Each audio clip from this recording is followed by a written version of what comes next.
Bismillahirrahmanirrahim. Assalamualaikum warahmatullahi wabarakatuh. Perkenalkan, saya Ria Yunita, SIKOM MIKOM, dosen Fakultas Komunikasi Bahasa Program Studi Ilmu Komunikasi, Universitas Bina Sarana Informatika, Kampus Kota Bekasi. Pada kesempatan kali ini, saya akan memaparkan pernyataan diri dosen dalam unjuk kerja Tridharma Perguruan Tinggi atau PDD UKT-PT bidang pengajaran kreatif video digital sebagai salah satu syarat sertifikasi dosen 2024. Saya mengampu mata kuliah kreatif video digital, mata kuliah inti keilmuan program studi, terdiri dari 3 SKS, berada pada semester 3, Prodi Ilmu Komunikasi. Sub CPMK atau kemampuan akhir yang direncanakan, mahasiswa mengidentifikasi, menjelaskan, dan juga menguraikan jenis komposisi dan shoot, dan mampu memproduksi isi pesan untuk berbagai tujuan komunikasi, menggunakan berbagai jenis saluran komunikasi yang bermanfaat bagi masyarakat luas. Dan juga mahasiswa mengidentifikasi, menjelaskan, melakukan teknik pengambilan gambar yang baik dan benar. Capaian pembelajaran program studi yang dibebankan pada mata kuliah kreatif video digital adalah menghargai keanekaragaman budaya, pandangan, agama, kepercayaan, serta pendapat atau temuan orisinil orang lain, bekerja sama dan memiliki kepekaan sosial serta kepedulian terhadap masyarakat dan lingkungan, konsep teoritis ilmu komunikasi secara umum, konsep kaidah dan proses pengembangan isi pesan untuk mencapai berbagai tujuan komunikasi, dan menggunakan beragam jenis saluran komunikasi.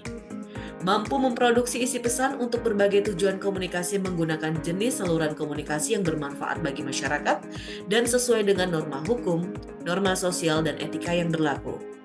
Mampu menjalankan program komunikasi untuk mencapai tujuan melalui tahap perencanaan, implementasi, dan evaluasi pelaksanaan program komunikasi terhadap masyarakat dan lingkungan.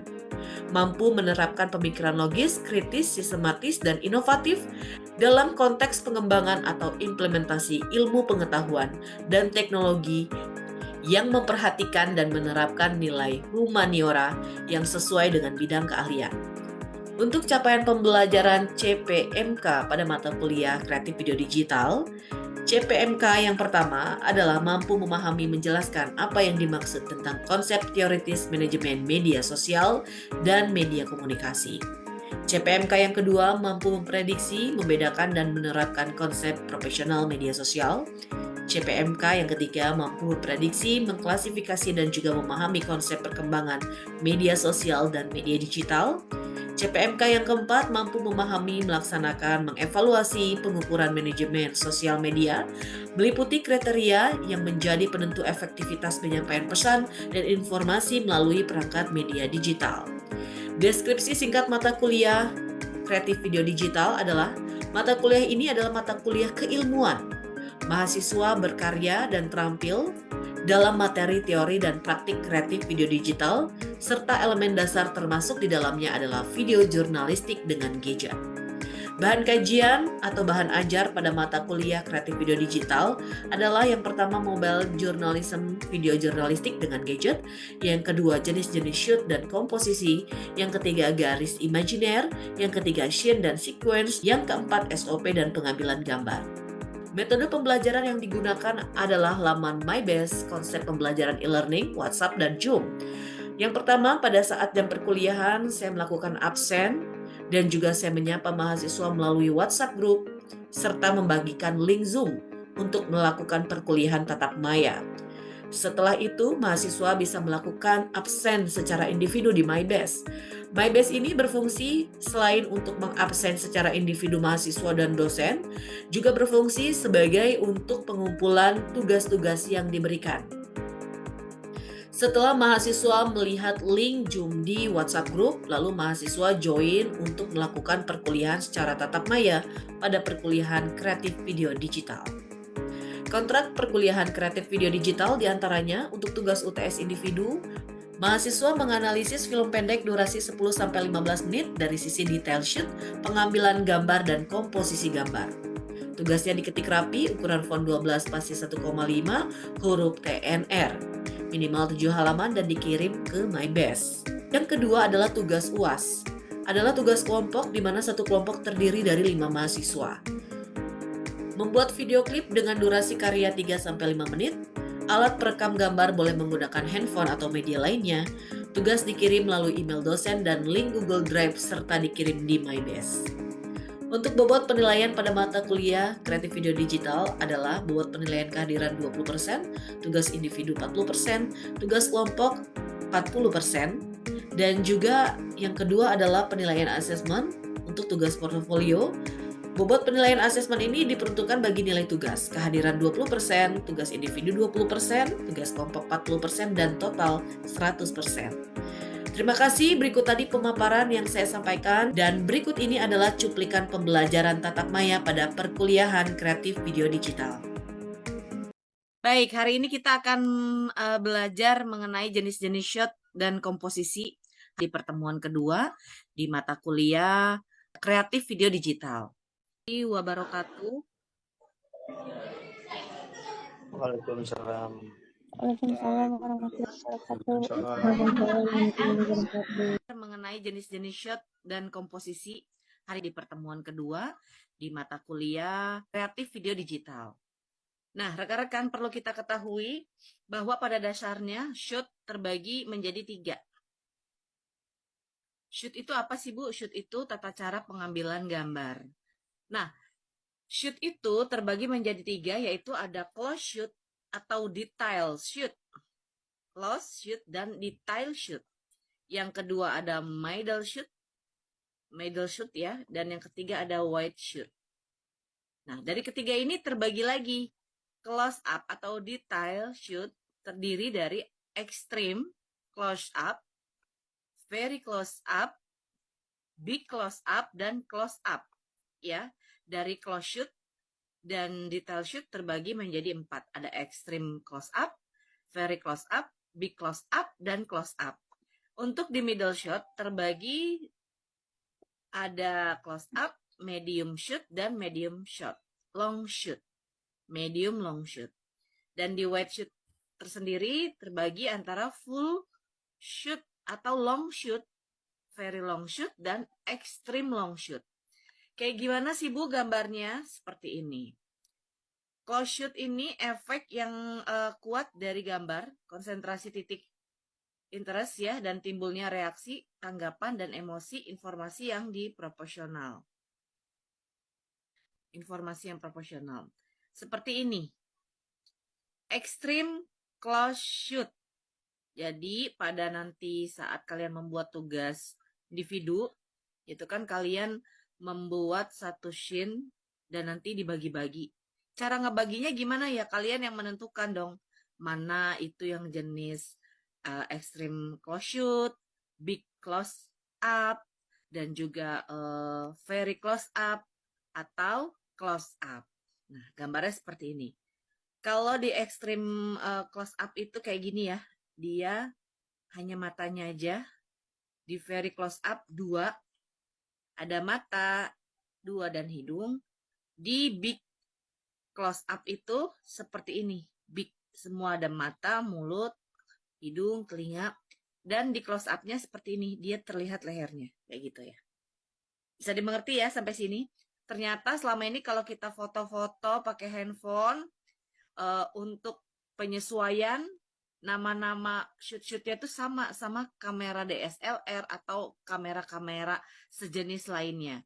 Untuk di handphone pun sama. Nah, medium shoot sendiri, efek yang didapat di antara kedua sifat tersebut. Antara close up dengan long shoot. Nah, kayak gini. Ini kita ngomongin medium shoot ya. Ada medium close up, medium close up. Ya. Terus juga ada medium long shoot, medium long shoot. Medium long shoot, long, panjang, jauh.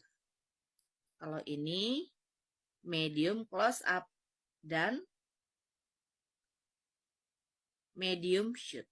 Nah, ini dia. Kita bisa belajar di sini. Medium close up, medium close up yang ini, medium long shoot, dan medium shoot. Medium shoot di sini ya. Medium close up, dan medium long shoot. Nah, jadi kalau di scene nanti kalian ada gambar gini, gini, gini, gini. Nah, kalian kasih keterangan di bawahnya. Kayak gitu. Termasuk medium close up kah, medium long shoot kah, atau medium close up kah.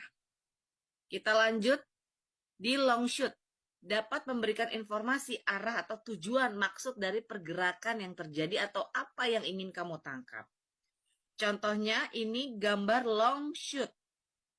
Ini gambar long shoot. Terlihat orangnya, anak kecil, long shoot. Ini adalah posisi di extreme long shoot. Ini adalah posisi di extreme long shoot. Dan ini di very long shoot. Jadi kalau misalkan nanti kalian di scene ada yang jauh, artinya adalah extreme long shoot. Agak sedikit mendekat, very long shoot. Agak sedikit lagi mendekat, fokusnya ke long shoot. Ya. Nah, shot-shoot lainnya seperti cutaway, mengambil gambar di mana kita merekam gambar di luar dari gambar utama kita. Fungsinya dapat dijadikan insert pada saat proses editing. Cutaway, kayak gini. Atau cut-in, pengambilan gambar di mana kita mengambil detail bagian dari objek yang kita rekam untuk melengkapi informasi mengenai objek tersebut. Cut-in dan cutaway. Baik, nah kita lanjut ke to shoot. To shoot itu ngambil gambar 2 orang. Jadi nanti kalau di tugas yang kalian bikin ini ada pengambilan 2 orang berjejer seperti ini, namanya to shoot. Kalau over the shoulder itu pengambilan dari orang yang terlihat seperti ini dan di belakangnya ada seperti ini. Oke. Kita lanjut di point of view shoot dan subjective shoot. Pengambilan gambar mewakili mata manusia atau pemeran lainnya. Nah, sekarang kita ngomongin camera angle.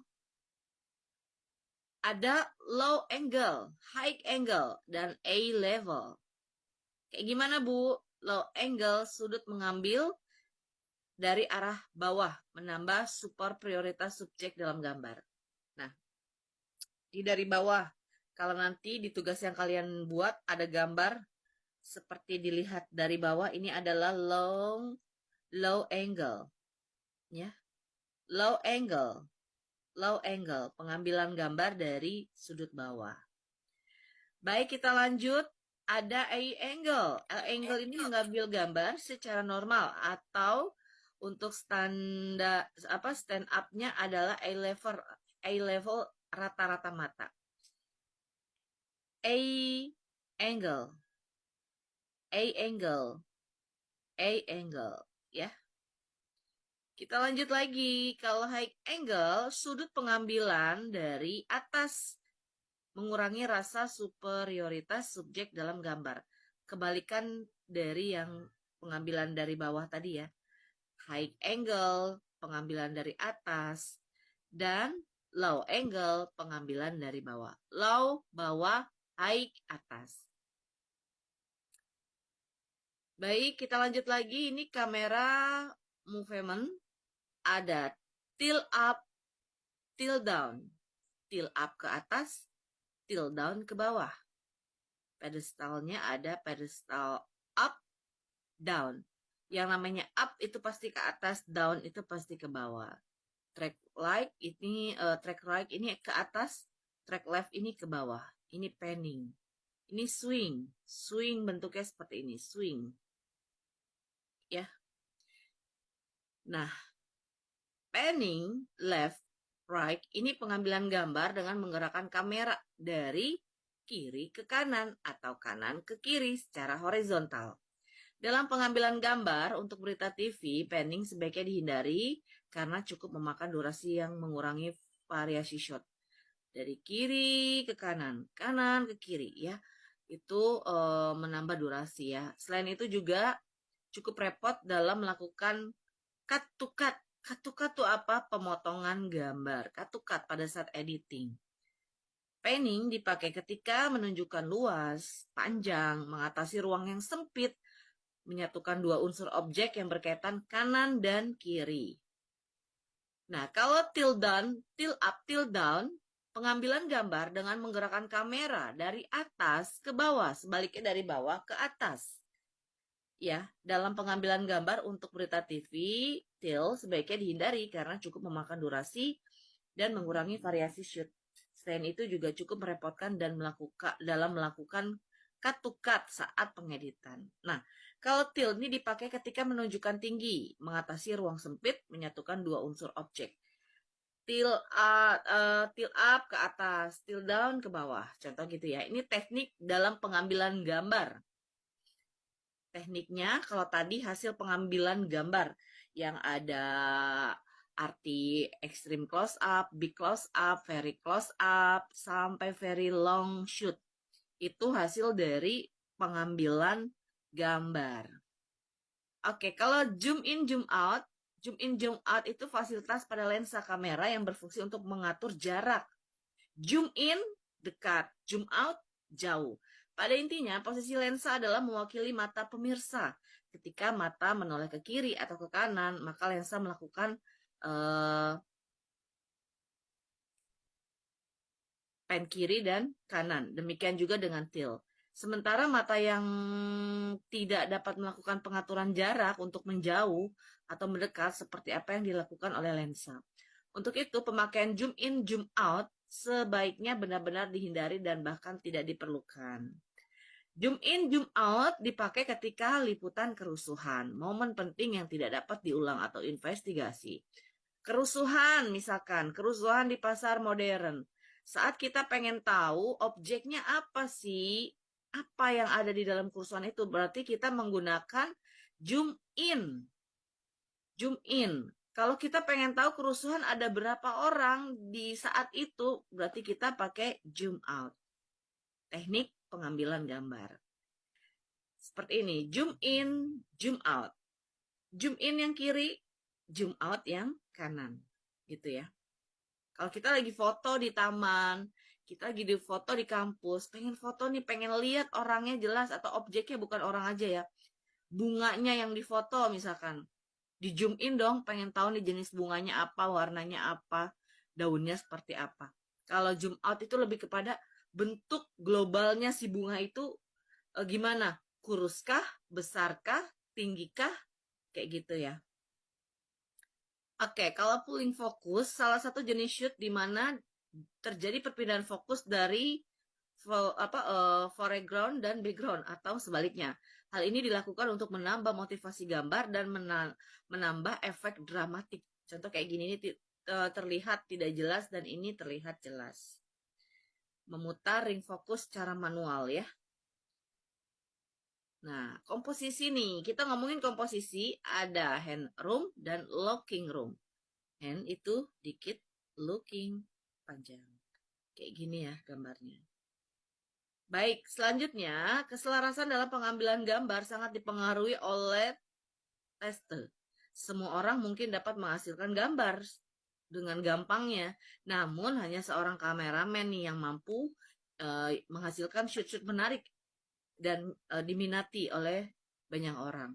Sebuah komunitas visual yang baik tentunya dihasilkan dari sebuah komposisi yang baik pula. Ini posisi stand up yang paling bagus, ya. Kayak gini. Jadi kalian belajar kreatif video digital, sekaligus ternyata kamera ini bisa digunakan juga untuk kamera handphone. Dari tata cara pengambilan gambar dan hasil gambar-gambar yang sudah dihasilkan. Yang sudah diambil ya. Dan perhatikan ini headroom, ruang di atas kepala jangan sampai terlalu tinggi misalkan. Perhatikan looking room, ruang pemandangan. Nose room atau ruang depan hidung jangan terlalu miring karena pemirsa akan cenderung melihat telinga. Contoh ya. Nah, background dan foreground, hindari background flat, datar, karena objek akan tampak menempel. Jadi kalau ini ada bebatuan nih, atau apa ini ya, tembok yang seperti ini, dia itu tidak boleh menempel ke sana, dia harus berjauhan, karena akan terlihat transisinya. Hindari sumber cahaya yang kuat dari belakang objek, seperti ini. Hindari background vertikal atau horizontal yang menempel pada objek. Ya, ini sama sih, mau yang flat atau yang datar. Kalau ini kan yang flat ya. Yang datar pun sama, seperti dia ada di belakang tembok, itu nggak boleh nempel ke tembok aslinya gitu, harus berjauhan.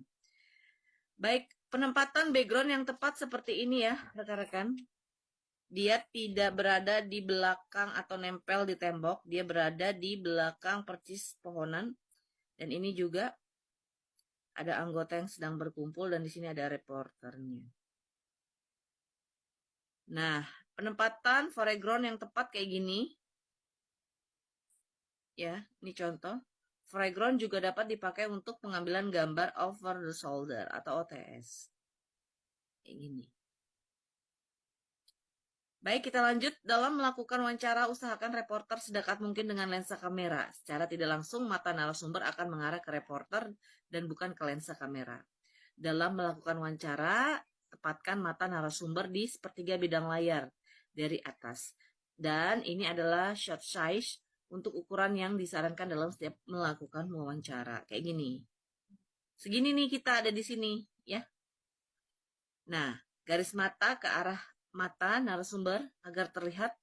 Untuk narasumber yang ekspresif, menangis, marah, teriak, shot size seperti ini sangat disarankan. Expression, ya.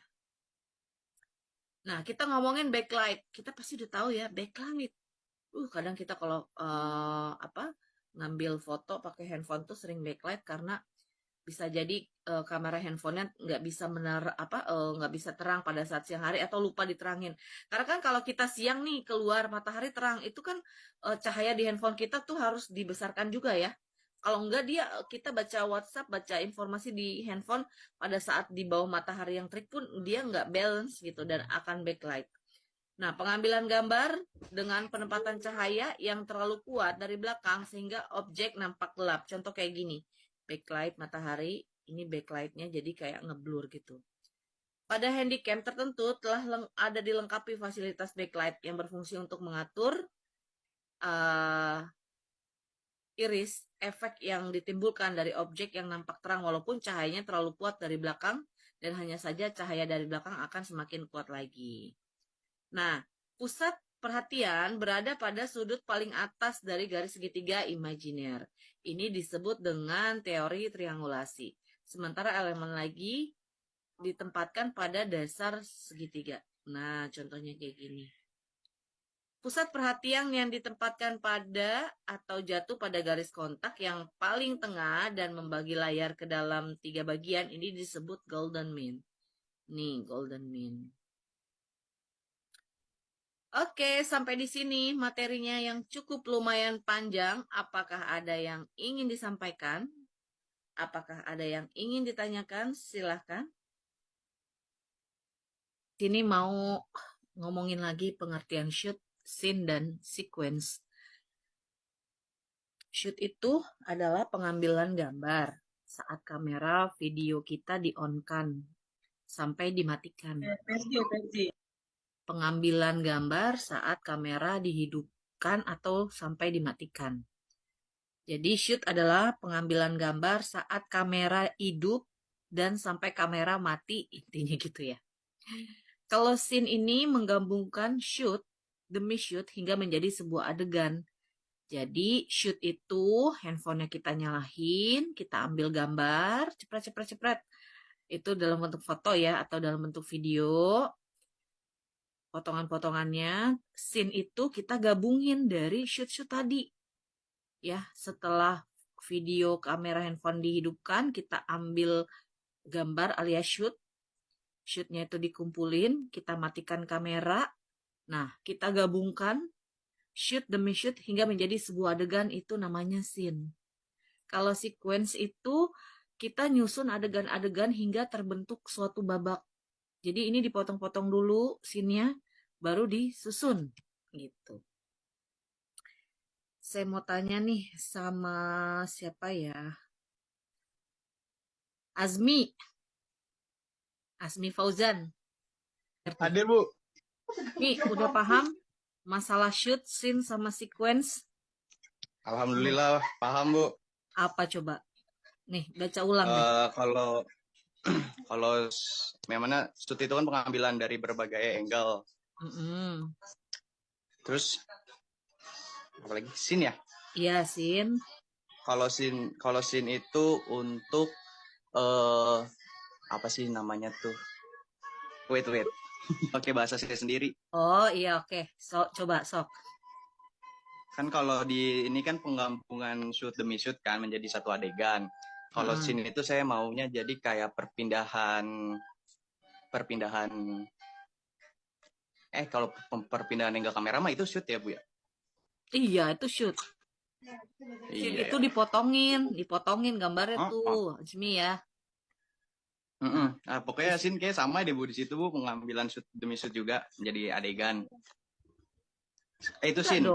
Enggak dong. Adegan. Kalau shoot itu kan ngambil gambarnya, video hidup sampai mati, menampilkan shoot ya. Nih. Ya. Ya. Ada shootnya dong. Nah, udah ada shootnya berarti kita potong-potong dong mana yang mau kita ambil. Itu namanya scene gitu, kan?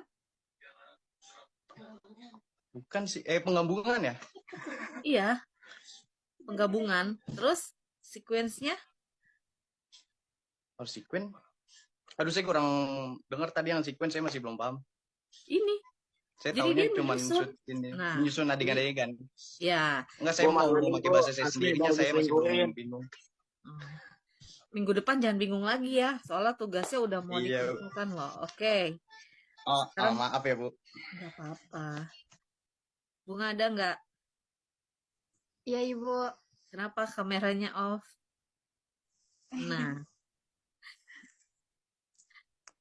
Bunga, kamu sudah memahami shoot, scene, dan sequence? Kalau yang sequence kayaknya belum, Bu. Belum ya? Iya. Oke, belumnya di mana? Kan gini. Kayak handphone kamu hidupin, kamu ambil fotonya lah ya, kita ngomong foto aja lah. Foto atau video sama aja. Itu kan terbentuk shoot ya. Nah, terus dari shoot tadi handphonenya dimatiin dong. Terus kita gabungin nih shoot sama shoot jadi sebuah adegan. Nah, abis nyusun shoot, kita nyusun lagi adegan jadi menjadi satu babak. Jadi scene itu lebih kepada potongan-potongan yang kita mau susun dalam bentuk satu babak. Gitu. Kan menggabungkan tuh artinya kita potong-potong tuh kan kalau kita syuting sinetron ya, ada gambar yang nggak perlu dipakai. Nah, itu berarti dibuang. Nah, shoot-shootnya ini dijadikan scene gitu. Terus disusun menjadi sequence. Jadi suatu bentuk babak dalam sinetron tersebut. Contohnya gitu. Jadi shoot-shoot itu lebih kepada ya menggabungkan alias memotong-motong yang perlu dipakai sama yang nggak perlu dipakai untuk menyusun adegan dalam membentuk suatu babak gitu. Oke, dari penjabaran yang saya jabarkan tadi, apakah sudah dapat dipahami rekan-rekan? Sudah ya? Kalau tidak ada lagi pertanyaan, nanti materinya akan saya share di WhatsApp group. Terima kasih banget nih untuk yang sudah join. Kita screenshot dulu. 1, 2, 3. Sampai ketemu minggu depan. Sehat selalu untuk kalian. Tetap semangat, jaga kesehatan. Selamat berakhir pekan, liburan Sabtu Minggu ya. Saya akhiri. Wassalamualaikum warahmatullahi wabarakatuh. Waalaikumsalam warahmatullahi wabarakatuh. Terima kasih, Bu. Yo, sama-sama. Oke, sama-sama.